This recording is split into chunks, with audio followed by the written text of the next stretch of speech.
Hello guys, आज की कहानी की स्टार्टिंग वही सीन से होती है जहां हम पिछली बार रुके थे। हमें डीजे की कैट को दिखाया जाता है जो किसी को देखकर घूर रही थी और ये देखने के बाद डीजे ये आलू को बुलाने लगता है और ये बहुत ज़्यादा गुस्सा है। पर क्यों ये तो कभी भी ऐसा नहीं किया कहते हुए वो पीछे मुड़ने लगा। उधर कोई है क्या जो देखकर आलू उस गुस्से में कहते हुए किचन नाइफ उठाने लगा और उठाते हुए सोचने लगा कि कोई यहाँ आया तो नहीं है। ये सोचते हुए किचन नाइफ को लेते हुए वो आगे बढ़ने लगा और उसे ट्रेम्बल करते हुए देखते हैं और हमें किचन रैक के मिरर के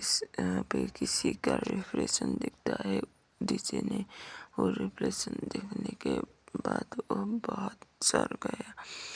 और वो सोचने लगा कि उधर दीवार के पीछे कोई नाइफ लेके लुका है। उधर कोई है जो मैं उधर जाने के बाद वो मेरा दीवार के पीछे एक मास्क वाला लड़का नाइफ लेकर डीजे की वेट कर। ये देखने के बाद वो बहुत डर गए और अपने मुंह को बंद करते हुए सोचने लगा, मुझे नहीं लगा था कि ये होगा, मुझे फ़ोन करना होगा कहते सुपरफिश को फ़ोन करना होगा कहते हुए वो फल की टोकरी की तरफ देखने लगा और हमें मास्क वाले बंदे को दिखाया जाता है जो सोचने लगा कि वो अब तक क्यों नहीं आया और हमें दिखाया जाता है वो फल की टोकरी थी उधर धकल कर वो उस डीजे ऊपर स्टार में चढ़ने लगा और हमें दिखाया जाता है कि उस मास्क वाले लड़के ने डीजे के कपाल समेटने के बाद उसे नीचे गिरा दिया और वो नीचे गिर गया। उसके बाद डीजे उस मास्क वाले लड़के को हमला करने लगा पर उस मास्क वाले लड़के ने उसका हाथ समक के नीचे रख दिया और उसने अपने जो हाथ में नाइफ लिया था वो ऊपर उठाते हुए डीजे को मारने लगा और डीजे कहने लगा, मुझे प्लीज छोड़ दो कहते हुए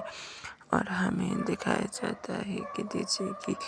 ये अलौकिक ने घूरते हुए उस मास्क वाले लड़के के मास्क पे हमला कर दिया और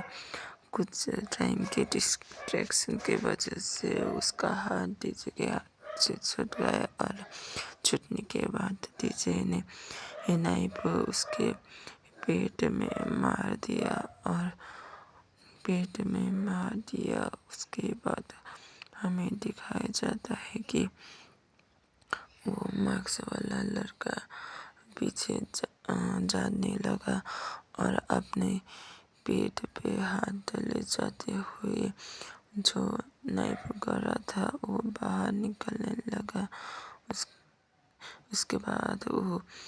डीजे के पीछे जाने लगा और डीजे दौड़ते हुए अपने कमरे की तरफ जा रहा था और उस मास्क वाले लड़के ने अपनी उंगलियों के नाखून बढ़ा के वो डीजे के पैर पे गड़ा दिया और डीजे के पैर से ब्लड आने लगा। उससे डीजे को दर्द होने की वजह से वो बहुत चिल्लाया और वो नीचे गिर गया। उसके बाद हमें दिखाया जाता है कि डीजे की कैट दौड़ते हुए जो माटी फूलदान था वो नीचे उस मास्क वाले लड़के के ऊपर गिरा दिया। उसके गिराने के बाद वो फूलदान जो था मास्क वाले लड़के के सिर पे गिर गया और वो देखने के बाद जो टुकड़े से ये दिखा और डीजे ने वो टुकड़ा उठा के उस मार्क्स वाले लड़के के गर्दन पे घोंप दिया और उधर से वो भागते हुए अपने कमरे में जाने लगा। वो कमरे में जाने के बाद उसने दरवाज़ा बंद कर दिया और दरवाजे के आगे बड़े बड़े सामानहरू रखते हुए वो हाँफने लगा और फ़ोन की तरह देखने लगा और फ़ोन में जाके सुपरफिश को फ़ोन करने लगा। जल्दी उठाओ कहते हुए वो जल्दी में सुपरफिश को फ़ोन करने लगा। फ़ोन कर ही रहा था तभी उसे पीछे धक्का देते सामान को धक्का देते हुए सुनते हुए पीछे दिखाया जाता है जो